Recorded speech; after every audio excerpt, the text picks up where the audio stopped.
Bună ziua și bine ați venit la un nou videoclip. Haideți să vedem ce gânduri are partenerul sau partenera față de voi astăzi când facem acest videoclip. Hai să vedem gândurile partenerii sau partenerului. Cine știe? Pentru că voi, cei care priviți, sunteți și femei și bărbați și atunci hai să vedem.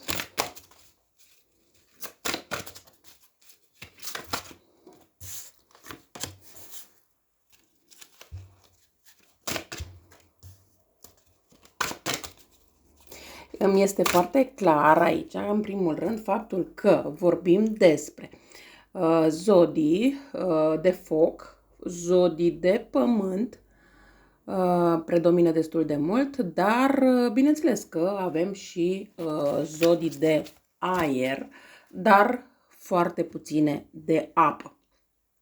Pe lângă asta, văd cifrele 1, 9, 3, 6, 8 și 2. Iar ca și inițiale avem inițiala M, inițiala A, inițiala G, inițiala O, inițiala T.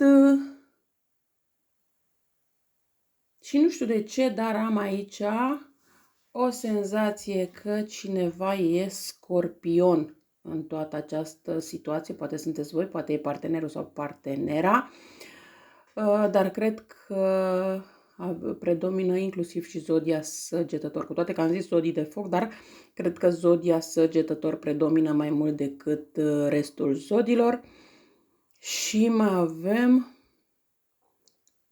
o zodie de pești. O persoană, maxim 5 persoane, zodia pești, care văd acest videoclip sau voi care urmăriți pentru persoane din zodia pești. Deci nu sunt foarte multe persoane din punctul ăsta de vedere la această zodie.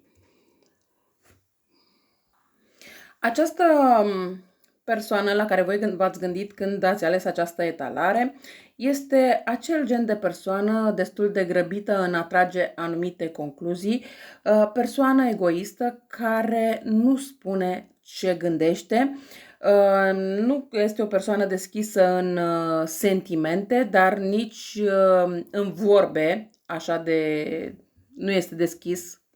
Nu cred că este o persoană care să comunice foarte mult și este o persoană care trece totul prin filtru mental. Se poate întâmpla ca această persoană în acest moment să fie la o distanță fizică față de voi sau chiar să se fi detașat puțin față de voi.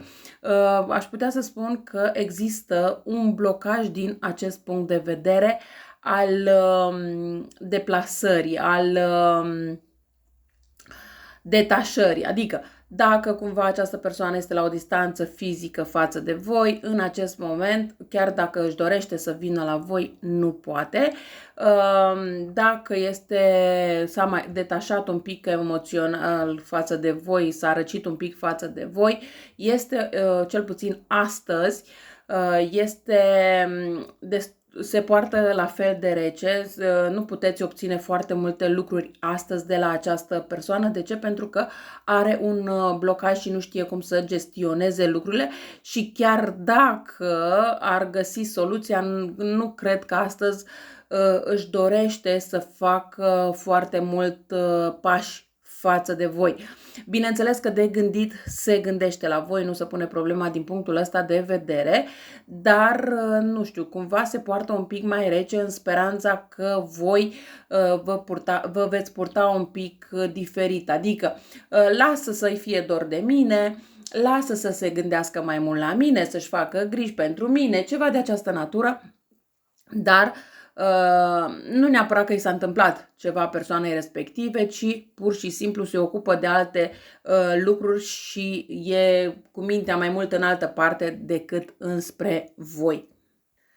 Voi, bineînțeles că prin comportamentul pe care îl are această persoană acum, trebuie să vă dați seama dacă vreți să mai continuați cu această persoană sau nu. De ce? Pentru că Dacă până acum ați avut foarte multe întrebări legate de această persoană, acum este timpul să nu mai aveți aceste semne de întrebare, ci pur și simplu să rezolvați toate aceste situații. Voi, în această perioadă, aveți semne foarte clare de la ghizii voștri ce să faceți în continuare cu această persoană pe mai departe, doar că trebuie să fiți atenți la aceste semne pe care voi le primiți. De ce? Pentru că indiferent cât de multe semne primiți, parcă nu le luați în considerare. Aveți momente când parcă vă simțiți obosită de această situație, poate de această persoană, poate de această relație, dar parcă totuși încă vreți să trageți, cum se spune, cu dinții, să mergeți mai departe. Așa cum am spus, bineînțeles că această persoană de gândit se gândește la voi, nu se pune problema, dar în acest moment nu are nicio intenție diferită cu voi. Adică, dacă sunteți certați, în astăzi cel puțin, nu are intenția de împăcare. Dacă vreți să vină, e plecat undeva departe și vreți să vină astăzi, nicio șansă. Da? Deci se gândește la voi, dar momentan, ca să facă drumul respectiv, se simte destul de blocat. Dacă s-a răcit față de voi, astăzi nu vă așteptați la tot felul de lucruri romantice, întâlniri romantice, pentru că această persoană nu va face acest pas. E adevărat că voi vă doriți ca lucrurile să se rezolve foarte rapid, dar mai aveți puțin de așteptat. Da, în foarte puține cazuri, aceste lucruri se schimbă, dar nu astăzi, ci mâine. Da? Deci, totuși, această persoană se gândește cumva să comunice într-un ritm cu voi, dar astăzi este, așa cum am spus, puțin blocat. Dar asta nu înseamnă că începând de mâine încolo lucrurile nu se pot schimba. De ce? Pentru că văd foarte clar că pentru o parte dintre voi lucrurile se pot schimba într-o zi, într-o săptămână sau chiar într-o lună, dar mai avem aici cifra 7. Poate chiar pe 7 iunie. Da, ținând cont că astăzi suntem în 3, se poate întâmpla ca pe 7 iunie lucrurile să se schimbe. Sau 7 zile, da? Că deja știți, 7 ore, 7 zile, 7 săptămâni, dar nu m-aș duce până la săptămâni, pentru că văd că lucrurile totuși se schimbă, urmează să se schimbe destul de rapid. Hai să vedem ce altceva gândește această persoană. N-ar fi nimic exclus ca în moment ce vedeți această etalare, această persoană chiar să vă contacteze. Dar asta nu înseamnă că vă spune vorbe mari, asta nu înseamnă că nu știu, vă zice gata, totul s-a rezolvat și așa mai departe, da? Deci poate să fie o discuție așa micuță, dar nimic măreț, nimic important, nimic diferit, da? Cu mult diferit față de cum vă doriți voi, da? Bun. Hai să vedem ce mai gândește această persoană în acest moment față de voi.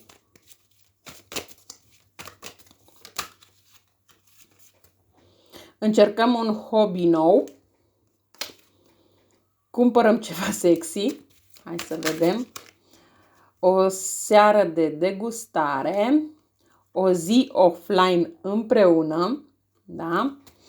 Se poate întâmpla ca aici să fie vorba, da, și să stați împreună, dar fără telefoane o zi întreagă, dar și să nu fi comunicat o zi întreagă, da?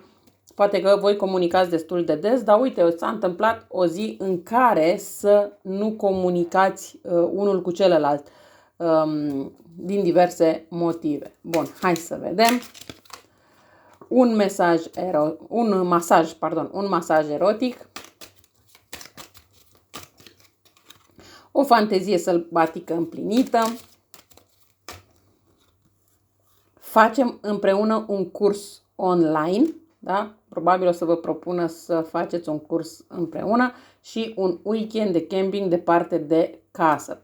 Da? Probabil că această persoană își dorește să petreacă ceva timp împreună cu voi, dar departe de casă, departe de toate problemele cotidiene de zi cu zi și poate că undeva unde nu este semnal, măcar o zi, în care să fiți fără telefoane, ci doar voi doi. Bun, cam astea au fost informațiile pentru voi, pentru ziua de azi. Eu vă mulțumesc că m-ați ascultat și vă doresc o zi cât mai frumoasă în continuare. La revedere!